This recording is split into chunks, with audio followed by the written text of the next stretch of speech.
My name is Steve Ross. I'm a professor at the law school and director of the organization associating this, the Center for the Study of Sport and Society. We will be ready to go in a few minutes after we make sure, as well as we can, that all the technical stuff is ready to go.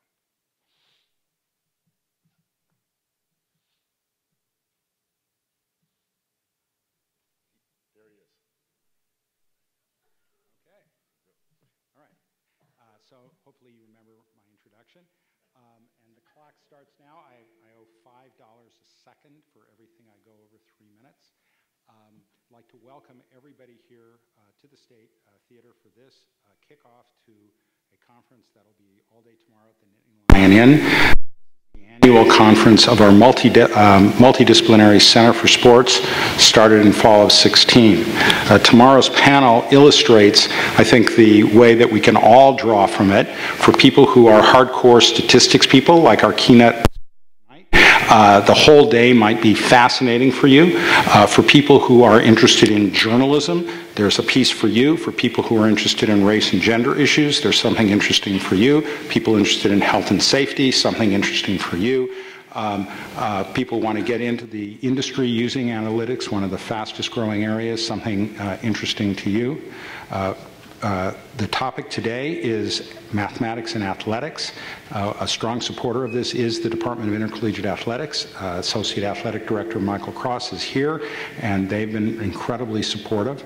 Mostly this would not be possible without the outstanding organizational efforts of, from Statistics Department, Professor Andy Wiesner. So with that, I'm delighted you're here. If you'd like to learn more about the center, please catch me after the talk or anytime tomorrow during the conference, and I'd love to tell you more about it. And with that, I hope I don't owe him a beer, and here is Professor Andy Wiesner.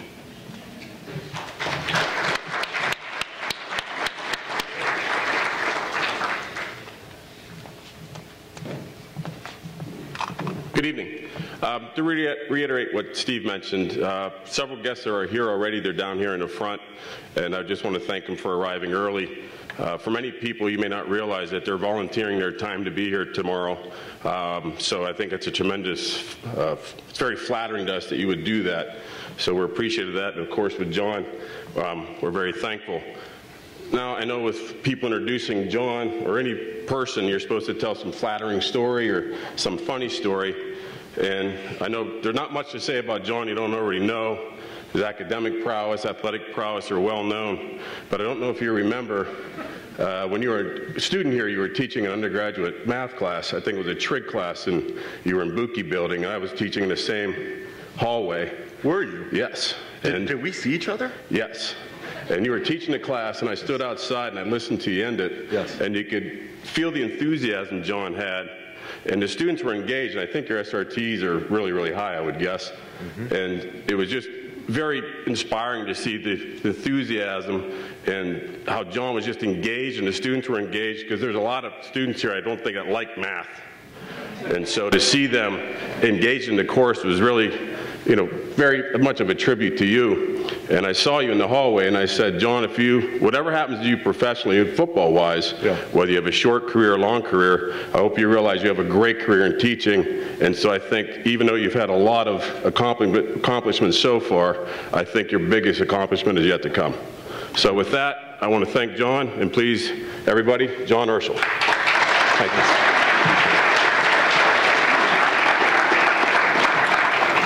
How's everyone doing? Doing well? Can we take that light down just a tiny notch? Perfect. Okay, so I have you for 52 more minutes. We are going to do half presentation, half Q&A. So think of your questions because you will have time at the end. But what I want to talk about today is, what is the role of mathematics with respect to sports? How do these things relate? And how can we use mathematics to be better at games? Because at its core, there are many, many different aspects of sports analytics, but the fundamental question that grew this whole field was, there's a game, whether it's soccer, whether it's football, whether it's playing tic-tac-toe, or playing horseshoes, and using quantitative reasoning to try to understand the game and improve performance. And that is going to be the main focus of what I'm talking about tonight.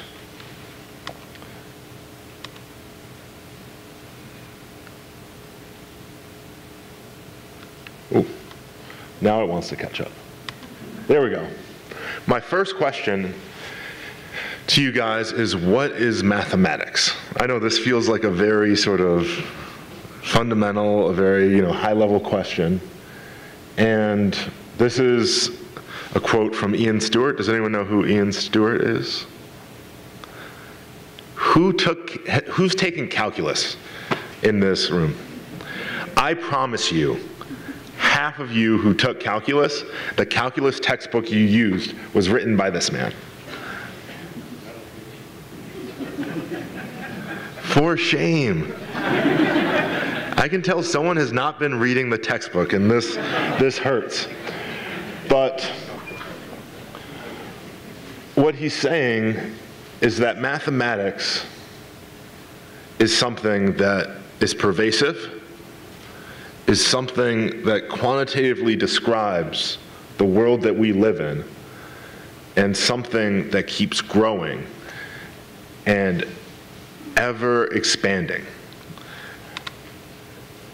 And in fact, for more than 2,000 years, mathematics has been one of the key parts of our human experience and our search for understanding.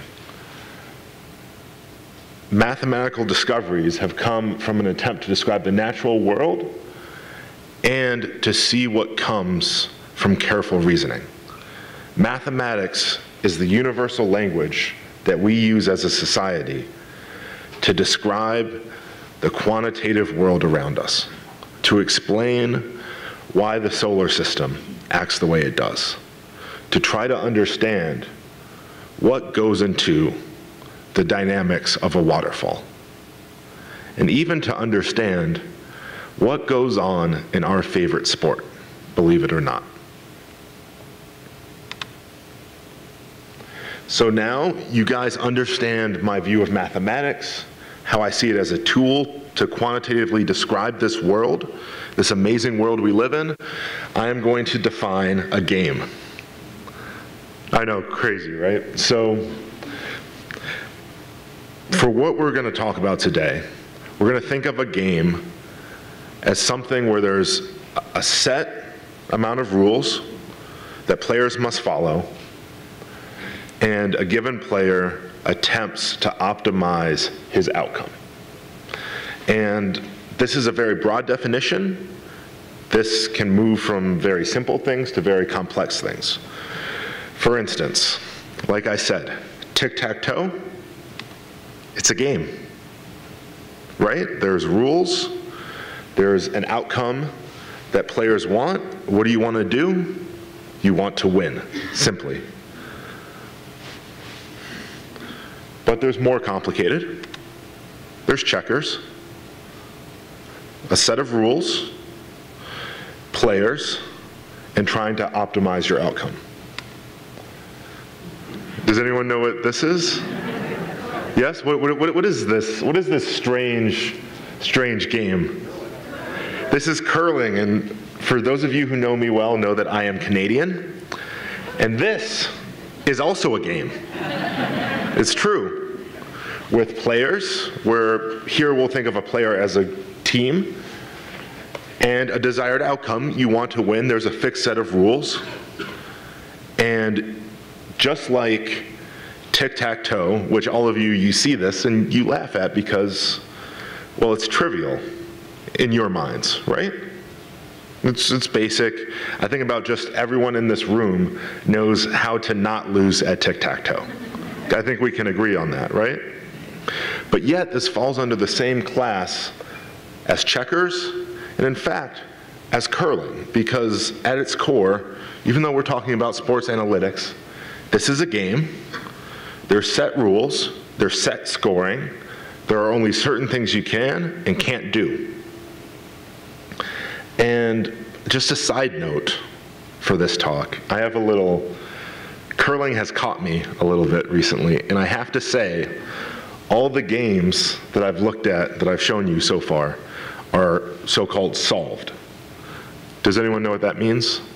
Yeah, what does it mean? I saw a head nod, ma'am. Ma'am, what does it mean? I think it means that mathematicians have figured out the optimal. Mathematicians have figured out the optimal outcome, they figured out optimal strategy, and they figured out what the outcome should be given optimal play. And in my opinion, under extremely realistic models, I would be shocked if curling did not get solved, at least in somewhat of the near future, if anyone's working on these things. Because I think that this is one of the low-hanging fruit. But let's continue. Chess.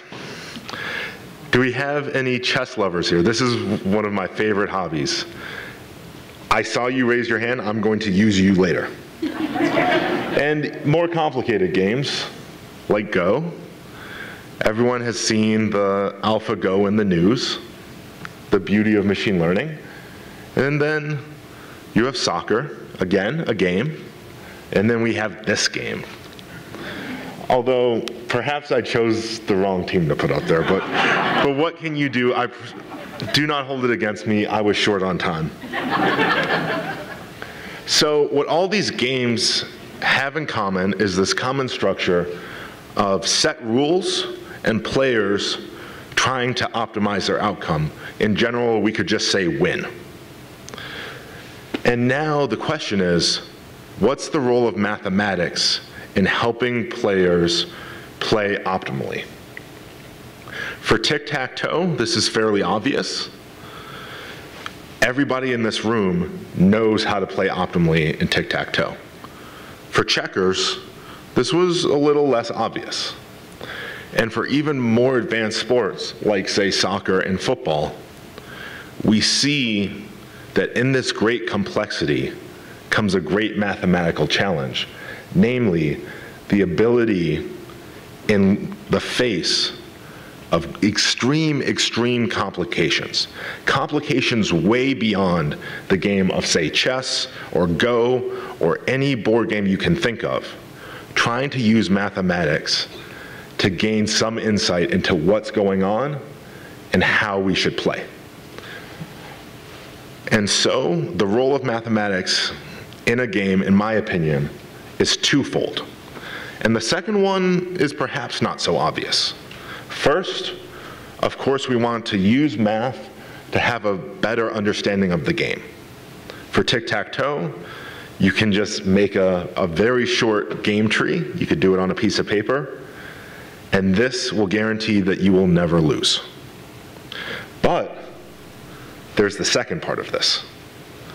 It's not enough to find something useful about a game or to figure out how something should be played. You need to make it useful. And the way you make it useful is to convince players that this understanding you have is correct and matters. And now for the game of tic-tac-toe, of course this seems trivial. You show them a piece of paper, they see it. I guess they couldn't have come up with this on their own, who knows, but they see it and they say, okay. This is much tougher to do in sports like, say, soccer or football. And I can attest to this personally in football. The role of an analyst with respect to, say, a football team, it's not enough to figure out something about the game of football analytically and for you to know that this increased understanding can help our performance, which can help our expected outcome. It requires the ability to convince coaches, people who perhaps do not believe in your models and do not inherently believe in the idea of analytics sometimes, to convince them that this is something useful that will help them win. And if you think that this is something that, just exists in football, or perhaps if you have seen movies like Moneyball and stories of baseball where it takes time for people to finally buy in, this is not just a sports phenomenon. For any chess fans out there, older chess fans, if you remember, way back when, let's say the early 1990s, sorry, my apologies, do not hold it against me. In the early 1990s, people asked the elite chess players in the world about computers and their usefulness and their ability to play chess, and elite grandmasters dismissed it and dismissed them and thought that a computer, like an artificial unit, could never play chess as well, at least in their lifetime, as elite chess players who have a great positional understanding of the game, understand pattern recognition that a computer never could. And, well, I think we know how that turned out. Anyone who remembers Kasparov and Deep Blue. And these days, I can tell you personally that all the elite chess players in the world, the majority of their time preparing for a match is spent using the aid of some computer technology to try to give themselves an advantage over their opponent. And just like there was skepticism in chess, there was skepticism in baseball. And this is more well documented. And there, of course, is, I'd say, most of all skepticism in football now by some coaches, but it's the role of the analyst not only to come up with great techniques, but to be able to convince the people who are using it that it matters. And I'll give you one concrete example before we move on.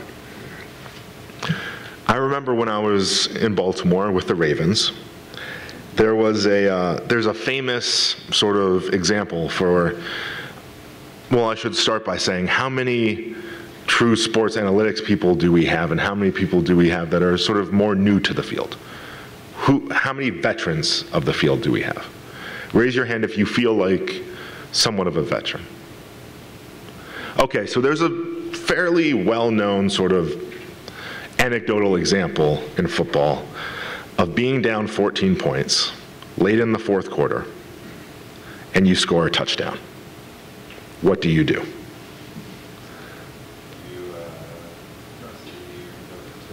You go for two. And this is a well-known example. This is sort of extremely well-known in the sports analytics culture. Why do you go for two?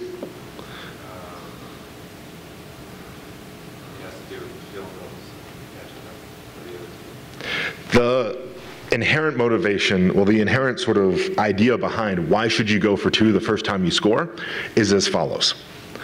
If the other team scores, there's so little time left in the game that it doesn't matter if the other team scores, you're going to lose regardless. But remember, football, you don't care if you win by 1 point or you win by 2 points, if you lose by 1 point or you lose by 2 points. And the reason why it's important to go for two is because losing by 2 points and losing by 1 point is both losing. If you go for two and you get it, the next time you score, you just kick the extra point and you win. If you go for two and you don't get it, well, what do you do next time you score? You just go for two. If you get it, you go to overtime, and suppose you have a 50-50 chance. And it's that fact that you don't care if you lose by one or lose by two that motivates you to go for two in that instance. And this is sort of a stereotypical example, but I remember when I was with the Ravens, in fact, the sports analytics group there was trying to fully convince coaches of this fact. Because it's not enough for, any sports analyst to know this. What matters is that every coach knows this, and that they believe this, and they understand this, and they know that in this situation, going for two will increase their chances of winning the football game. And I recall the analytics group, I was spending time with them, they had me in the office with them, and they had a couple, coaches around, and they said, John, show them why you should go for 2 here, because they've seen it, but sometimes, they forget and there's a little bit of skepticism. And I believe it's equally important, if not more important, to take the amazing things that you come up with, the great research you do, the innovations you've created, and make sure that you can explain it and convince someone that what you've done is correct and matters. Now, I'm not claiming that we're going to solve football anytime soon. I'm not claiming that we're going to replace offensive coordinators or head coaches by robots.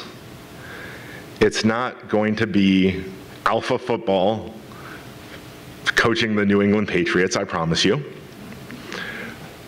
because of how complex the game of football is. We will not solve football in the same way that we will not fully ever be able to predict where a droplet of water in a river stream will go, because of all the complications, the nonlinearities, randomness, a number of different things. So what does this leave us with in some of our most complicated sports, like football, like soccer, like hockey, like basketball? We have a recognition, or at least we need to, that it will never be just some analytics person telling us what to do in every single circumstance.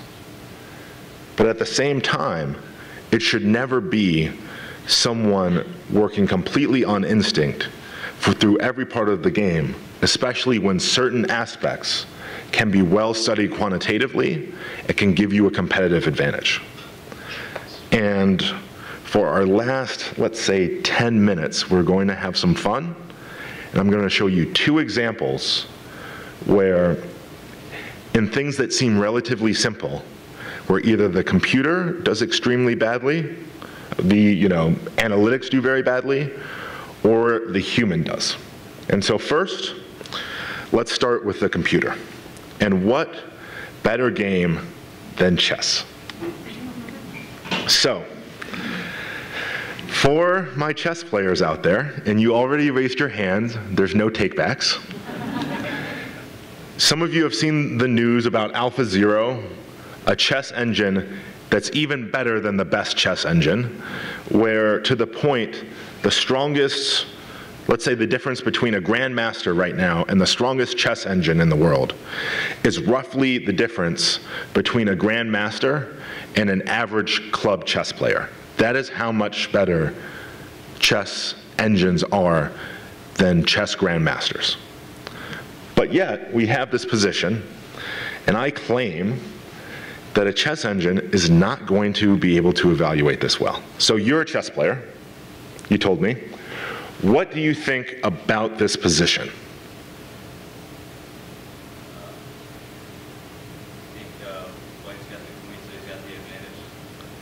Does anyone else have any opinions? So yes, white has a queen. White has the advantage. What move can white make, or what strategy can white have to win? Can someone tell me white's winning strategy?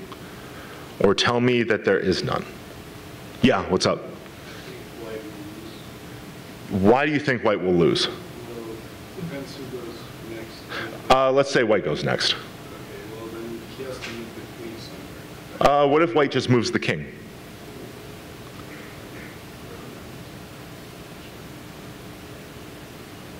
The queen is blocked right now. Perfect.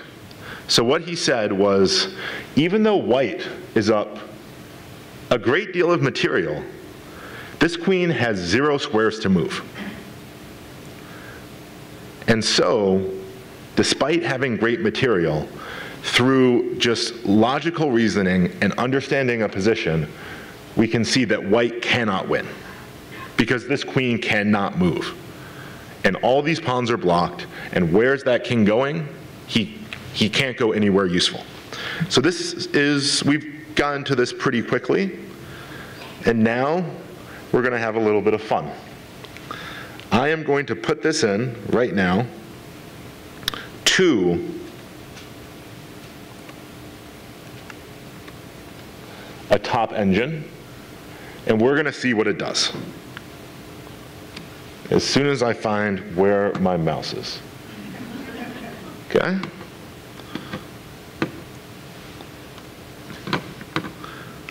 And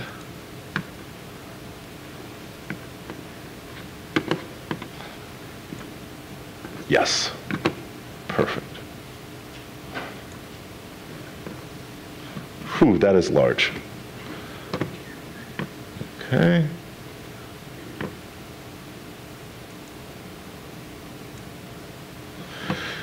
Okay, I know the error in my ways. I cannot see this.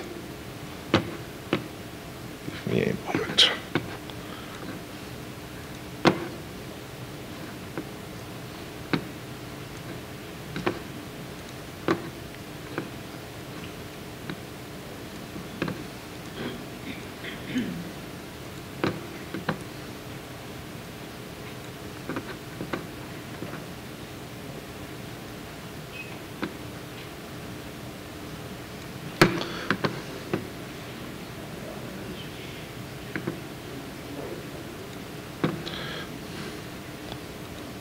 I'm curious, does anyone remember the position? So we have the black bishop on a1, a black pawn on d6, black king on e7, a black pawn on f5, black pawn on g6.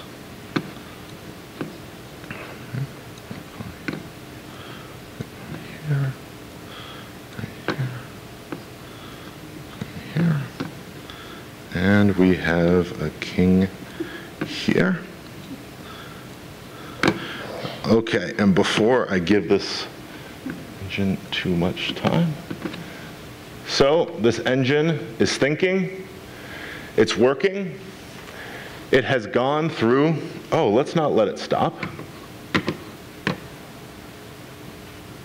To show you what's going on here, when it says depth 49, it's looked through a tree of all different positions, 49 moves into the future. 49 moves. And that evaluation, it says, this plus 3.29 for chess players, they're saying white is winning. This engine is much stronger than the strongest grandmaster in the world, but yet in a position where us humans, not even professional chess players, average chess players like myself, and well, I'm not going to call the two of you average, but you know what I mean. Somehow, this intelligence unit, this piece of analytics for this game fails. And this is not the only example. Though we will not put it in the engine, I have another example for you. The following position. I'll give you a hint. This position, the computer says that white is winning plus, I think, like 30, which means white has about 3 more queens than black does. Oh, my apologies. Black has about 3 more queens than white does. But for any astute chess players out here, can you see a way that white draws immediately? Immediately. Yeah? Go on. Tell me. Bishop to a4. What is your chess strength?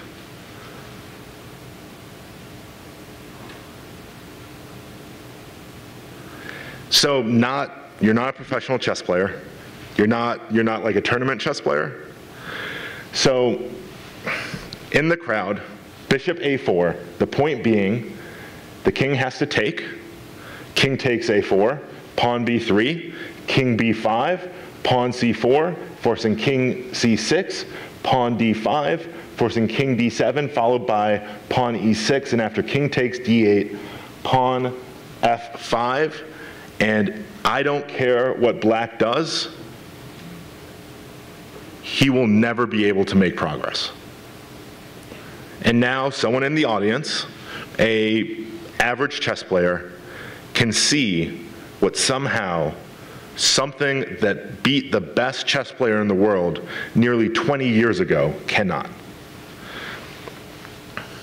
The role of analytics paired with a player is crucial. And now for our last little trick, our last little experiment, let's take a look at some things that just need a computer, that humans aren't too good at. Does anyone know about Shannon's mind reading machine? No? Okay, you guys are in for a treat. So this guy made a machine that allegedly could read your mind. Namely, you would think of a binary number, either 0 or 1, and the machine would try to guess your number. And as you keep guessing, the machine gets better and better at guessing your number. Now, I'm no statistician, although I may have been introduced as one. I won't claim to be one, but for the many statisticians we have, Andy,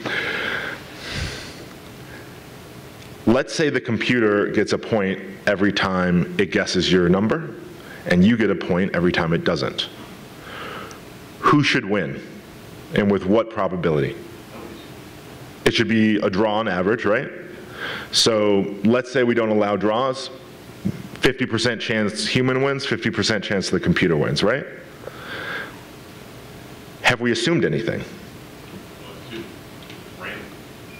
Assumed what's random? Well, let's take a look. In the same way that, say, offensive and defensive coordinators assume that they can distribute their calls to be random, which I have seen from many a coach, we are going to test our randomness today.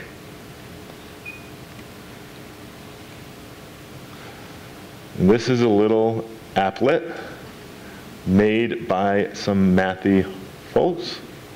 And here's what we're going to do. Someone in the audience is going to try to be random. And they're going to try to play this game, and I want you to try to beat the computer. I will man the keys. I will press left if you raise your right hand. I will press right if you raise your left hand, so that it's my left and my right. Make it easy on me. I hope you don't mind. And we're going to see how well this computer can guess what you're thinking as time goes on. Who is willing to play ball with me? Let's get someone with, yes, you, sir, stand up. Come up, maybe not onto stage, but in front and face. You can, face here, and we are going to see how you do. Not to put any pressure on the student coming up here. Yeah. The first student of our actual program to be an associate member of the Society of Actual. Ooh, nice. Okay, actually go on that side of the stage so you're far enough that I can see you easily while keeping an eye on this. So, We're going to lose. are you ready? I'm ready. So, there's going to be a little ticker that's running down, so you're going to have to give me left or right quickly. So let's practice. Okay, next. There we go. Switching it up. Perfect, you're ready. Okay. And now, without further ado,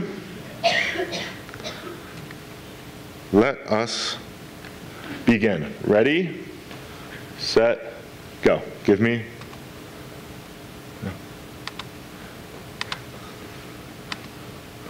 A little quicker, we're going to be here all night. There we go.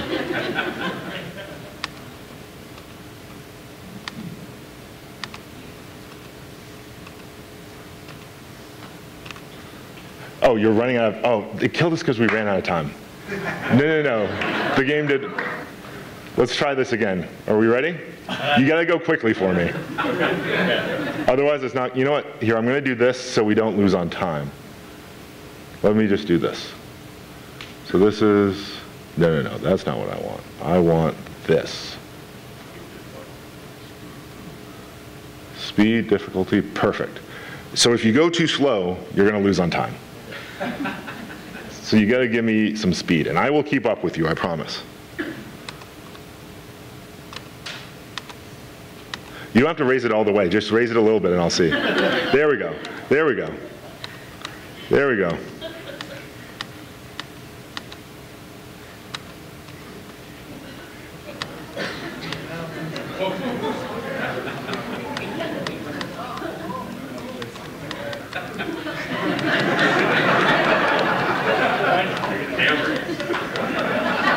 I mean, you can try to be random.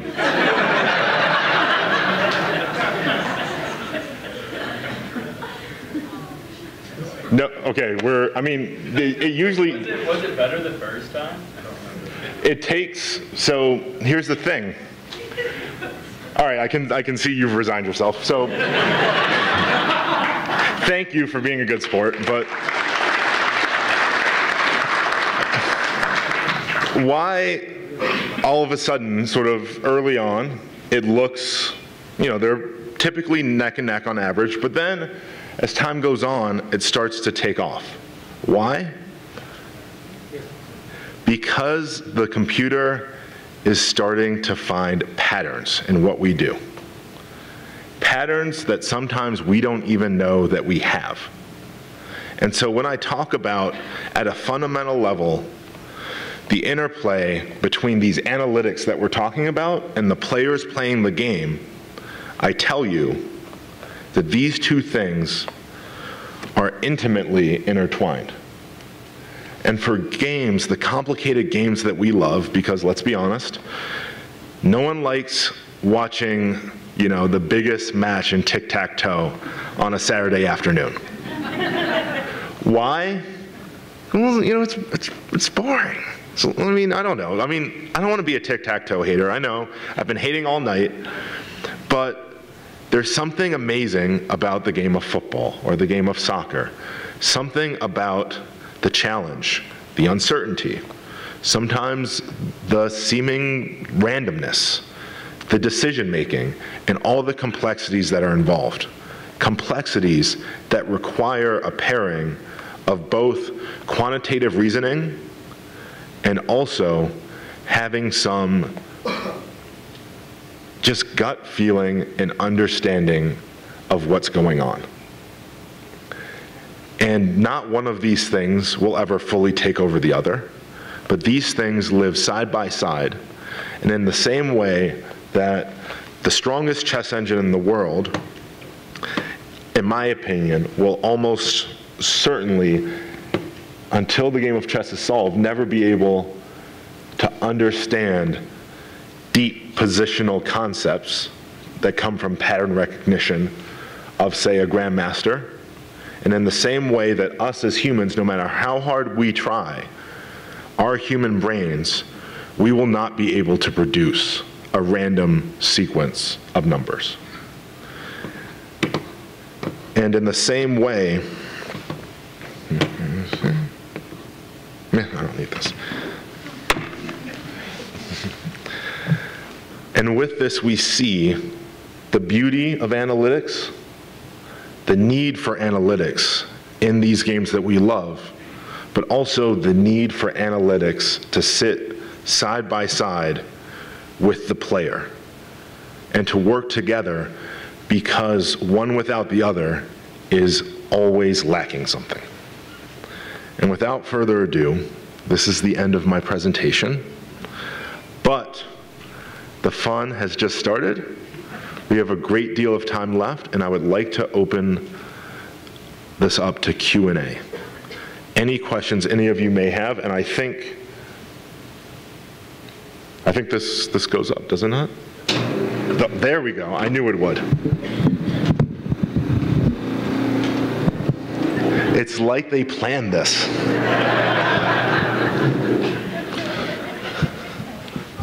So here I am for you guys. Ask away. Yes? Thanks so much, John, for this. There should be mics around here and on the sides. Coming up, there's one on the chair for whoever's on. I'll shout really loud. Also, again, can we take that down one notch? Just one.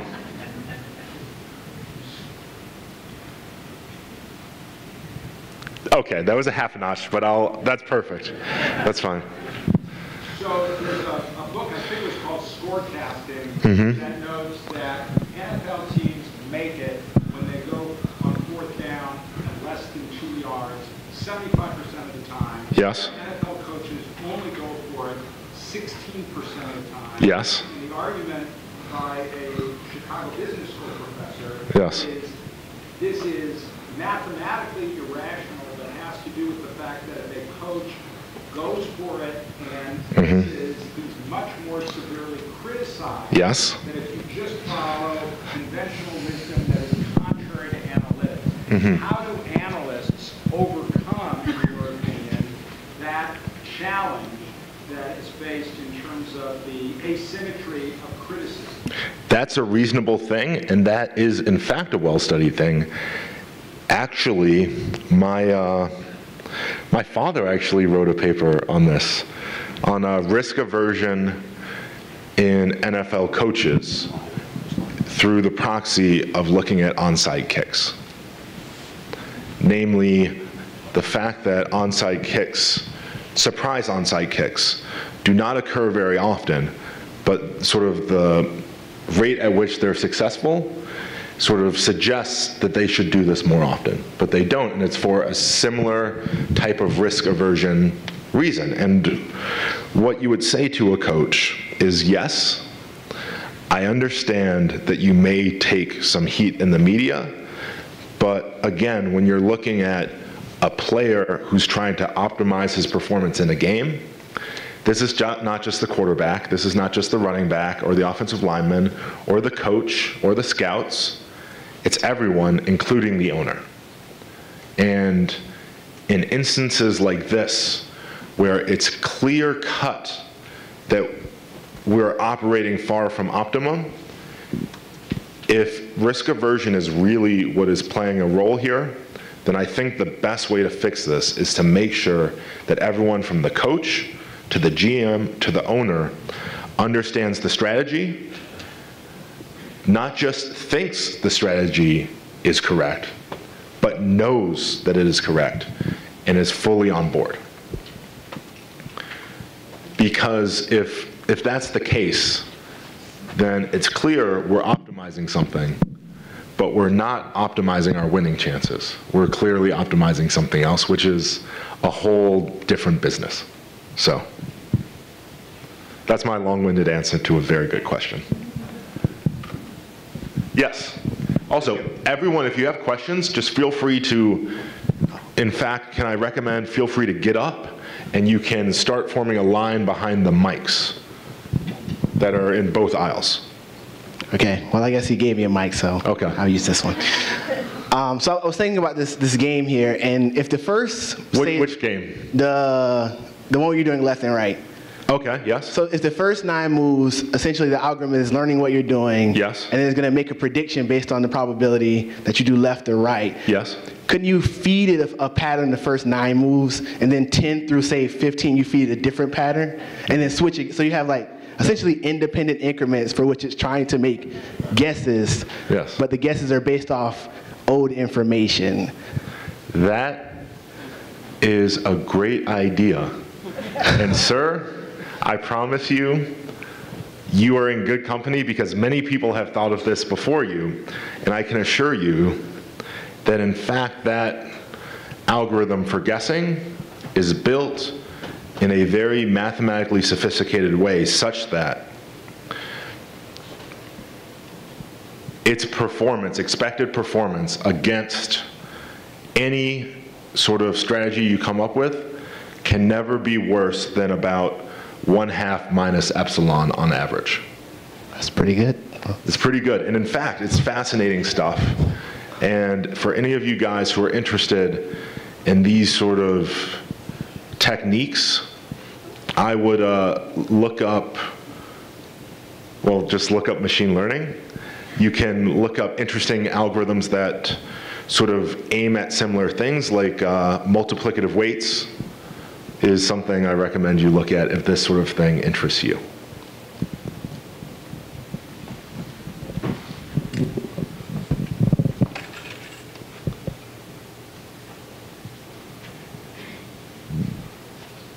That's it?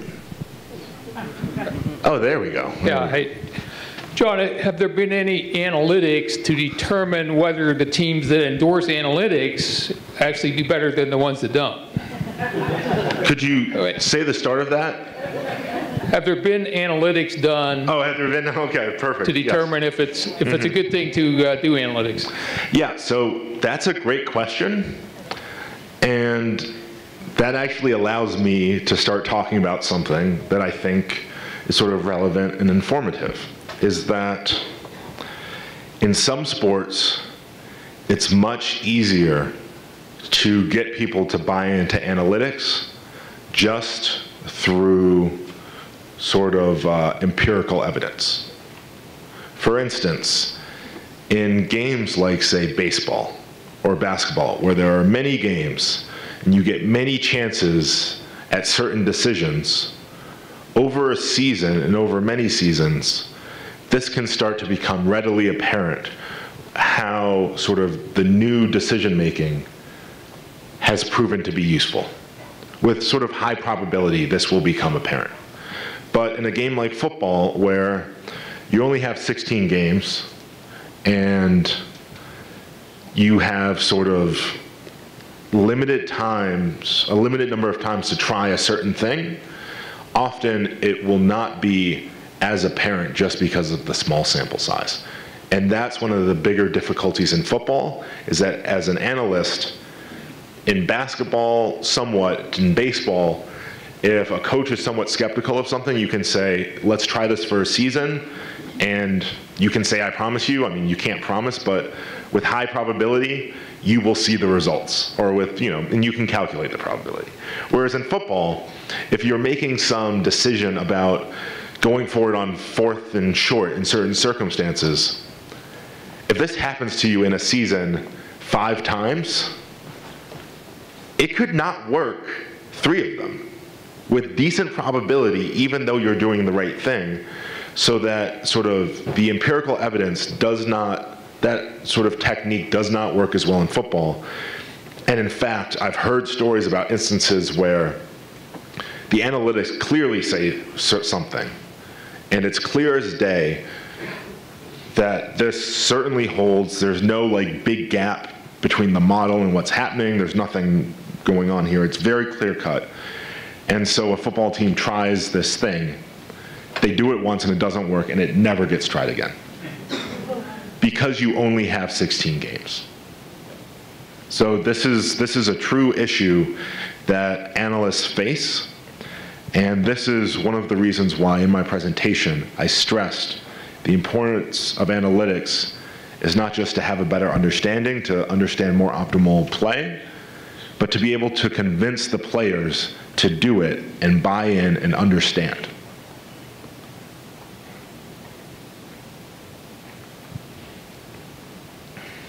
Hi. Hi. So I have a question. Yeah? I study Earth risk analysis, and in some issues when we're, for example, building a dike a little higher to protect a coastal region, and that reduces the risk of flooding, so people decide to move near the shore. But in the case where that dike breaks, they've actually increased their vulnerability, so they increase the risk. So that is a negative effect of using analytics. So in terms of sports... Wait, can you run me through that one more time? Right, of course, sorry. It's a little complex. So basically, sometimes when you rely on statistical models, right, to give you certainty, and you put yourself in a more vulnerable position than you were before, and that increases your risk of being in a flood, for example, right? So if for example, if they just So you're saying this is like a law of unintended consequences. Exactly. You come up with this model. So I want to make sure I understand your example. Yeah. You come up with this model to say, hey, we're going to build houses higher so that... Like a seawall. yeah, I mean the base. Or, I'm sorry, I don't No, no worries, no worries. Yeah, but you build, let's suppose you just put the house on a platform. Okay. I don't know. And you say, okay, it's higher up. Now it's less likely to flood, but now more people move right by the beach because they say, hey, look, we all have these little like we have all these, we all have tables to put our houses on now, so let's all move by the beach. But now everyone's by the beach, and so you're more likely to have floods. Right, in the case that protection fails. Yeah. In a very unlikely event. Yeah. Because it's unlikely because of the statistical analysis, right? Yeah. So let's say in football. Yeah. Let's say you're in the 4th and 2nd and you must run it. Okay. What if every coach actually relied on the analytics, and because they used it so much, they knew that they have to defend for a sneak or whatever, and because of that reason it fails? You know what I mean? Yes, so that is what you're talking about is game theory. And what's going on here is he's saying that if everyone, let's say, goes for it on 4th and short, then, perhaps now all of a sudden it isn't as successful. And this is a slightly different instance insofar as, yes, this sort of fact is based off, certain models, but this would be more relevant in the instance of, say, surprise onside kicks. Whereas in this instance, when you're talking about, say, 4th and short, the sort of models aren't based off the idea that surprise, we're going for it on 4th and short. I mean, you go for it on 4th and short and the defense gets ready to play. And it's not some element of surprise that sort of shifts like what percentage you should do this, but I will use your same logic for, say, surprise onside kicks, in which this is absolutely a real thing. And the point is, in things like this where you're using, say, the element of surprise, you're going to reach a Nash equilibrium. And in the case of surprise onside kicks, given sort of the very different percentage of predictable onside kicks, that Nash equilibrium is not going to be doing a surprise onside every kickoff, because it's not a surprise. So yes, you're exactly right, but also through good analytics, and I more often just use the term mathematics, through good mathematics, you can actually attempt to quantify this equilibrium point and know when things are going in the other direction.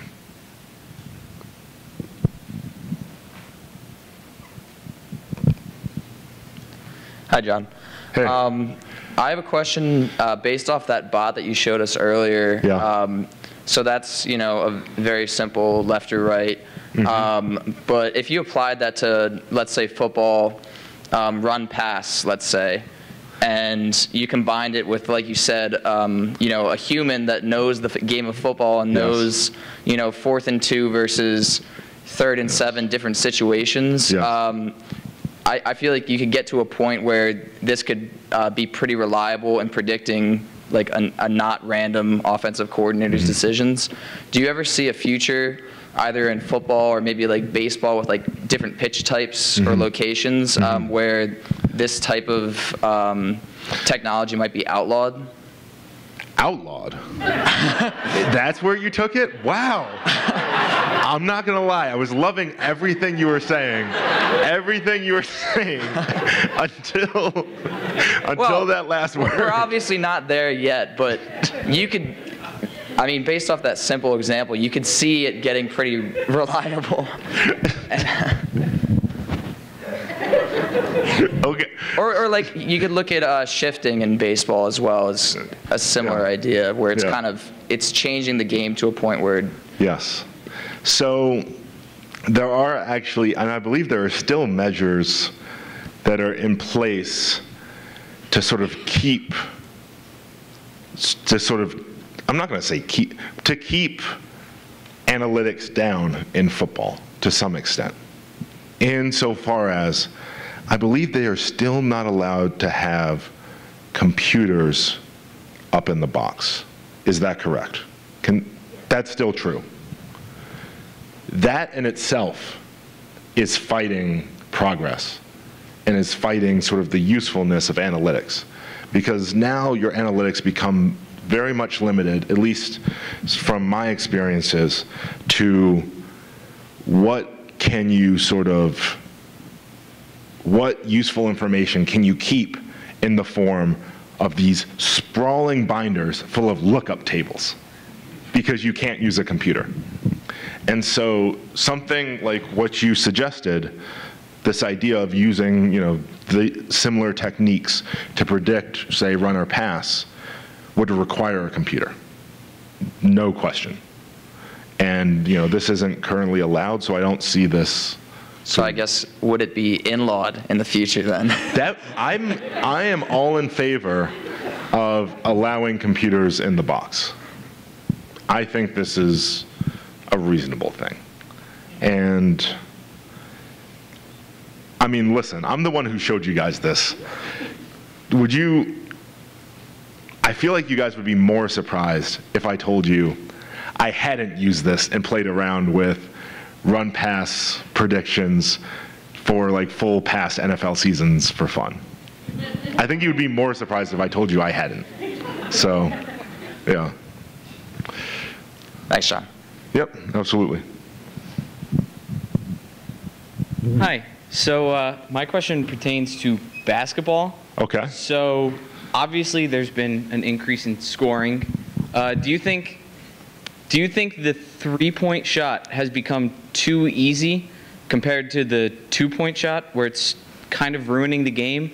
And then I guess I would ask, as a coach, based on analytics, would you suggest your team just continue trying to get 2 points after 2 points, or take the higher risk of the three-point shot? And then how would you fix this problem? Because eventually people will get too good at the three and will just continue to shoot it. I think the Warriors are a good example of that. Gotcha. I'm going to, the first thing I'm going to do, which I always do when I'm in unfamiliar territory, is admit my complete ignorance on this subject. My complete and utter ignorance. I do not know a thing about this. But I would say, I think it's the case. I have a lot of friends who sort of do basketball analytics. I believe sort of the analytics tell you that unless it's a layup, and unless it's like a layup or a dunk, shoot a three-pointer if you can get even relatively open. And the question is, as a fan, what type of game do you want to see? I mean, if you sort of want to see more action in the paint, let's just get rid of three-pointers altogether, and I promise you, you'll get that. But, I mean, that's a question that's very much talking about tailoring the rules of the game to get the sort of product you want as an outcome.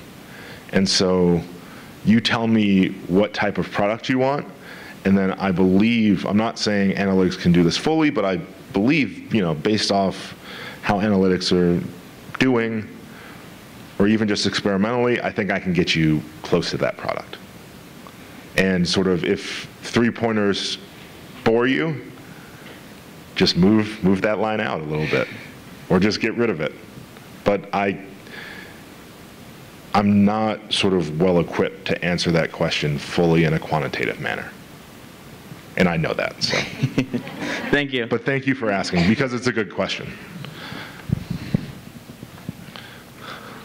Yes, on my right. Hi, I'm from the University of Michigan. Just thought I'd let everyone know.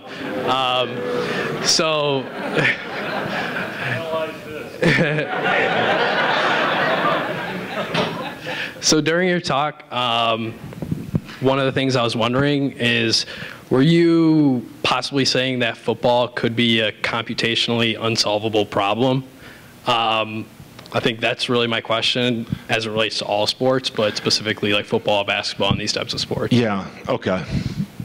Because you could spend your entire life trying to figure it out and then not figure it out. So yeah, that's a good question, and I will admit that in my talk, I have been a little sort of referring to things sort of colloquially. And so now let me think about this for a second.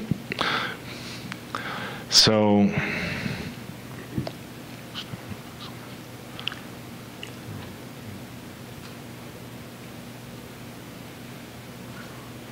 this gets complicated because humans are involved in a sort of like physical way. But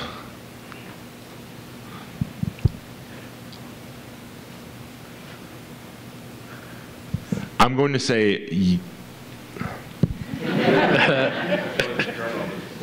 no, hold it.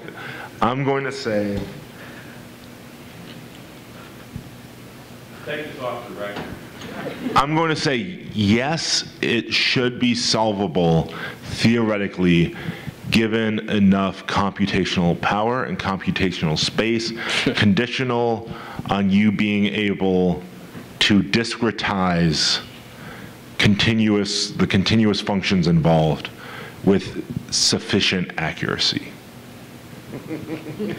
But conditional on that. But yes, then yes. So basically you're saying if like Madden is a like accurate simulation, like... Oh, if Madden's an accurate simulation, I think we should be able to solve this thing like tomorrow, right?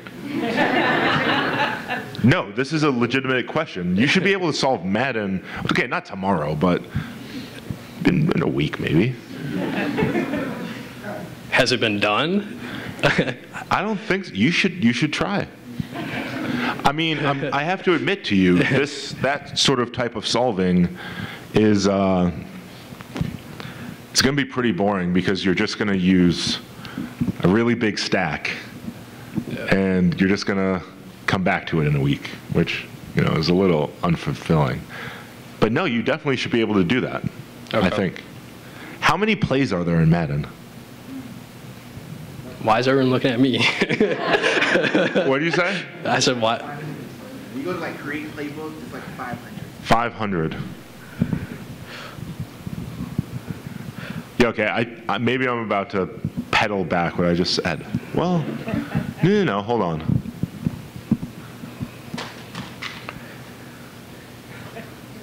No, you should be able to solve this in a week.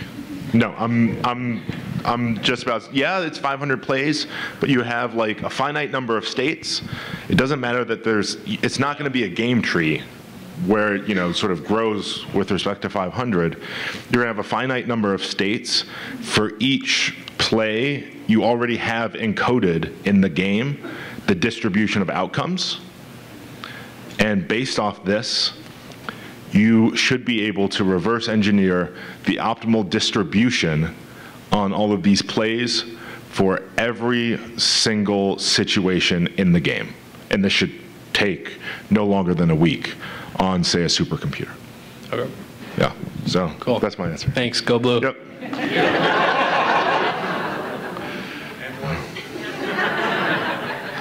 Blue and white, I like it, yes. Yes? If I understand your point correctly from your talk, yes, is that you're saying that for the foreseeable future, that coaches should be analytically informed, yes, but still the best coach will also be able to play his or her hunches, yes, as they see fit. As they see fit in circumstances where there's still a role for that, which right. there certainly always will be. Right. So, and I say always in the sense of, like, how long? Always in the next 200 years. Okay, so as a coach, I know the analytics. I know that there's been 16 weeks times 16 games per week times, say, over the last 5 years, and I know that the probability of making 2 yards or less under certain circumstances is a certain probability. Yes. And that if I turn the ball over on my own 7-yard line, the other team has a very high probability of scoring versus if I do this on the other 30-yard line. That's true. And things of that. I know these things because my analyst has told me these things, and I've committed them to heart. However, I also know that John Urschel can handle Ray Lewis on this one particular block. I don't know what block that is, but continue. Okay, we're theoretically here. Yes. Okay. We're being highly theoretical. Continue. Yeah. So anyway, is that the example that you mean by saying, here's when you go with the analytics and here's when you don't go with the analytics? Is if you have that inside information that maybe the computer didn't have during those 5 years times 16 games times 16 weeks, when you have those kind of numbers, is that the role of the coach, is to know when the odds aren't what the analytics say? That's certainly one of the role of the coaches, and that is one that I agree. I think that's certainly one of them. I think there's many, many others, but that is certainly the case. Analytics that you're given are based off certain assumptions, and as a coach, without even fully knowing the analytics, sometimes you need to be aware of when those assumptions no longer hold, and when your instinct needs to take over. For instance, if you're, say, debating about going for one or going for two, or kicking a field goal or going for it, I've got news for you. Your sort of sheets that what the analytics tell you should go out the window when you know that your kicker is just having an off day. Yeah, if you just saw him puking on the sidelines. You just saw him puking on the sidelines. You saw him miss kicks during warm-ups that he makes any other time. Mm-hmm. These are the sort of feelings that you need to know to say, yes, I know what the analytics are, but this is a tool, and no, this time we need to do this because of this extra information that gives me a feeling towards I should do this. And the real question that I had, now that you say that it's to be informed by analytics, the great coaches are highly informed by their analytics, but know when the analytics didn't include the data that they can see. Yes. Or when the analytics, the current sort of mathematics we have isn't capable of sort of fully capturing this decision-making process. Right. Yes? Because we know that somebody twisted an ankle in the first quarter or something like that. Yes. Which coaches, NFL, maybe baseball or something of that, do you think do the best at combining informed analytics with the game time decisions based on all of these other human factors? I'm actually not capable of knowing because, as much as we as fans or as outsiders like to think, we know how coaches think. We know sort of like, oh, I know what Belichick was thinking on that play. The truth is we don't. And the truth is, as fans, we don't fully, or as analysts, unless you're physically in that organization and physically the person on that sideline, unless you are physically that coach or the analyst that works with him or the coordinators that work with him, you don't see those things. And so it's a hard thing to judge, except through sort of folklore you hear about certain coaches embracing analytics. I mean, some of this you see through their decisions, but a lot of it is just you're not capable of knowing at least I'm not capable of knowing to the point where I could even say names here in good faith and say coaches in the NFL. And that's just sort of the reality of that. Yeah, but I would certainly say that these things, sort of analytics and the player or coach or whatever the entity is who's trying to sort of do the best they can, these things do need to go hand in hand in the sort of way that, say, an elite chess grandmaster, if he has a position on the board and he has a chance to make a set of moves that say give him one of the positions we had up on the screen, he's not going to say, well, I know the computer would evaluate this as completely winning. He would say, no, I have some positional understanding, and I know even though this looks winning by sort of all the rules that maybe the computer may follow, I know that this is nothing better than a draw, and so let me go for this other line, which gives me better winning chances. Even though the computer, the engine, it's so much stronger than the Grandmaster, it would be shouting to him, no, go for this, go for this.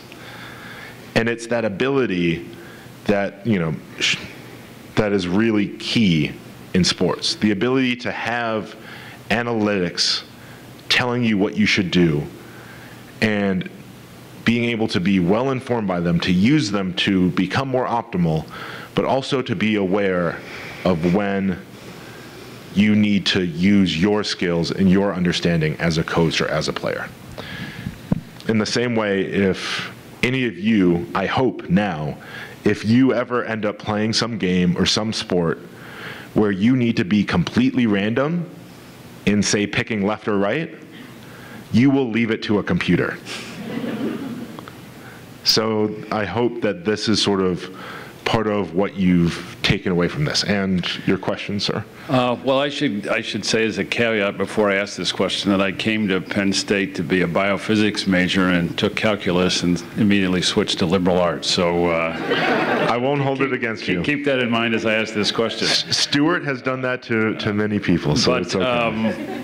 I'm curious about, in terms of probabilities and the predictive abilities of people that are using analytics, how much, and I think it's sort of a follow-up to the discussion you've already been having, how much talent differences matter and how much physical differences matter. And in that regard, my follow-up would be, how do you feel about the movement to collecting data by biometric measurement of players, up to and including things like how fast a linebacker drops back into the zone or how fast a wide receiver runs a particular route, and whether that information, and one of the things I would ask you as a former player is, does the collection of that data trouble you at all, and is it something you think your teammates would have been concerned about and would be in the future?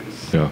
Okay, so the first thing I'm going to say is this is the last question. I apologize to everyone. I have let time go a little bit. I've lost track. We are 15 minutes over, so I apologize for taking those 15 minutes from you. But to answer your question, yes, this is sort of a conversation that's being had. This is a conversation that, say, the NFLPA has with its players to talk to the NFL about sort of the rights of players to their own data. Because this is truly a 21st century problem. I mean, if you've been watching the news at all, like this is real, and this is something that all of us are going to have to deal with. Not just football players and their sort of biometric data, but all of us in our digital fingerprint. And I would say, I like to believe that we should have the rights to our own data. But of course, when you get into football, the idea is that you're a worker, you're performing some duty for a sport, and maybe they consider that they should have access to those things. But one thing I would certainly say is I do not think the NFL should have access to biometric data on players when they are not at work. And this is something that has been debated because some teams have used this and sort of required players to wear these sorts of things when they sleep, which perhaps I'm not sure I'm on board with, because I think that goes a step too far. But that is my last question, and that is my second to last question. I'll ask the deep philosophical question. Why would we want to solve sports? Why would we not want the madness of March Madness? Why would we want all #1 teams making it to the Final Four? Then we can, once we solve that, we're going to come up with better sports. No, the great Canadian sport philosopher Bernard Suits once defined sport as the voluntary attempt to overcome unnecessary obstacles. And if we follow through your analytical process to the end, those obstacles disappear. And what does that become? Sports becomes performance, becomes theater, becomes professional wrestling and predictable.